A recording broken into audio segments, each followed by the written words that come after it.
పశ్చిమ గోదావరి జిల్లా ఆకివీడులో ఈరోజు ఉద్రిక్త వాతావరణం నెలకొంది. గౌరవ డిప్యూటీ స్పీకర్ రఘురామకృష్ణంరాజు గారు అక్కడ ఒక కార్యక్రమానికి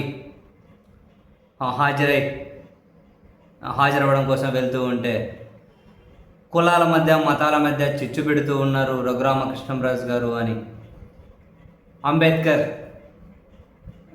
జెండాలను ప్రదర్శించుకుంటూ దళితులు రఘురామకృష్ణంరాజు గారి మీదకి దాడి చేసే ప్రయత్నం చేశారు. పెద్ద ఎత్తున గుమికూడారు. పోలీస్ ఫోర్సును ఎక్కువగా రప్పించారు. చాలా పెద్ద ఎత్తున అసలు వెహికల్కి అడ్డపడ్డారు. పోలీసులకి ఎక్కడికక్కడ తోసేశారు. చాలా పెద్ద ఉద్రిక్త వాతావరణం లేండి. అయితే ఇక్కడ సరే రఘురామకృష్ణంరాజు గారి మీద దాడి చేసే ఆ ప్రయత్నాన్ని ఖచ్చితంగా మనం కండెమ్ చేయాలి. ప్రజాస్వామ్యంలో దాడులకు చోటు ఉండకూడదు. And at the same time కీలకమైన స్థానాల్లో ఉన్నవాళ్ళు కొన్ని సెన్సిటివ్ విషయాల్లో సోషల్ మీడియాలో పోస్టులు పెట్టే దేడి దిమాకల్లాగా ప్రవర్తించకూడదు కూడా. కొందరు దేడి దిమాకులు సోషల్ మీడియాలో పోస్టులు పెడుతూ ఉంటారు. అంటే చెత్త చెదరమైన పోస్టులు, మతాలను రెచ్చగొడుతూ ఉంటారు, గొడవలు పెట్టే ప్రయత్నం చేస్తూ ఉంటారు, విద్వేషం ఎల్లగక్కుతూ ఉంటారు. అలా దేడి దిమాకల్లాగా రాజ్యాంగబద్ధమైన పదవుల్లో ఉన్న కీలక వ్యక్తులు పని చేయకూడదు. ఆ విధంగా మాట్లాడకూడదు కూడా.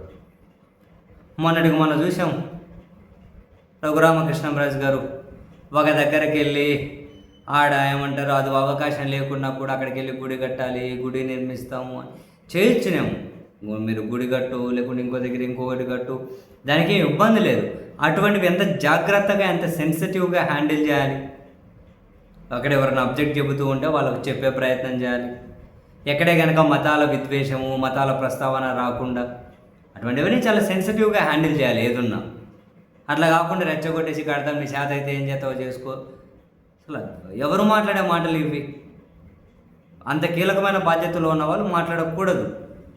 ఎవరిని సాటిస్ఫై చేసేకి రఘురామకృష్ణంరాజు గారు పదే పదే మతాల ప్రస్తావన చేస్తారో, ఎవరి ప్రయోజనాల కోసం పదే పదే మతం, దేవుడు, కులం అనే ప్రస్తావన తీసుకొని వచ్చి మాట్లాడుతూ ఉంటారు. అప్పుడు ఇప్పుడు కొందరు ఆయన మీద దాడి చేసే ప్రయత్నం చేశారు. అడ్డుకుని నిరసన అనండి, అడ్డుకునే ప్రయత్నం అనండి, దాడి చేసే ప్రయత్నం అనండి, ఏదైనా కానీ మొత్తం మీద అయితే చుట్టుకున్నారు. రేపు అటువైపు వాళ్ళు ఇటువైపు ఇలాగే చేసి, ఇటువైపు వాళ్ళు అటువైపు వాళ్ళు ఒకరి మీద ఒకరు ఎగబడి, ఏంటి ఇదంతా ఇదా సమాజానికి కావాల్సింది? ఇటువంటివి మనం అలో చేయాలా? ఎవరి ప్రయోజనాల కోసం అలో చేయాలి? ఇటువంటివి మనం ఎవరి ప్రయోజనాల కోసం అలో చేయాలి? ఇటువంటివి అలో చేస్తే కుదురుతుందా? సమాజం ముందుకెళ్తుందా? కీలక స్థానంలో ఉన్న వాళ్ళు ఇటువంటివి లేకుండా కదా చూడాలి. సోషల్ ఈక్వాలిటీ కదా కావాలి. సామాజిక ఐక్యత కోసం కదా పెద్ద మనుషులు పనిచేయాలి, పాలకులు పనిచేయాలి, కీలక స్థానంలో ఉన్న వాళ్ళు పనిచేయాలి. ఇప్పుడు సోషల్ మీడియాలో పెడుతూ ఉంటారు, దిక్కు దివానం లేకుండా చెత్త చెదరం అంతా వేసుకొని కొందరు చిల్లరేదవాళ్ళు, అంటే మతాల మీద విద్వేషం ఎల్లగక్కుకుంటూ. అటువంటి వాళ్ళలాగా బాధ్యతాయుతమైన స్థానాలలో ఎప్పుడూ పనిచేయకూడదు కూడా అని రఘురామకృష్ణరాజు గారు మొన్న కూడా ఆశ్చర్యం, డైరెక్ట్గానే రెచ్చగొట్టేస్తూ ఉన్నారు. ఇక్కడ కట్టేది ఎడతాం, ఏంది నీ చేతనైతే చేసుకోపో అని మతాల పేర్లు చెప్పి, కులాల పేర్లు చెప్పి. ఎందుకు అదంతా? ఆ సమాజం ప్రశాంతంగా ఉంటుందా? ఆ విధంగా జనాల మధ్య విద్వేషం రేపితే ఏంటో మరి. ఈరోజు చూడండి, ఇంకా తన మీద దాడి చేసే ప్రయత్నం చేశారు. పోలీసులు అడ్డుకున్నారు, పెద్ద ఎత్తున బలగాలు వచ్చి అది ఇది నిజంగానే దాడి జరిగిందంటే, ఇంకొకరు కూడా మళ్ళీ దానికి రియాక్ట్ అయ్యిందంటే, మరి ఇక్కడ వాళ్ళు అక్కడ వాళ్ళు కొట్లాడుకోవాలా? అది ఊహించగలుగుతామో మనం అటువంటి సమాజాన్ని? ఏందో మరి.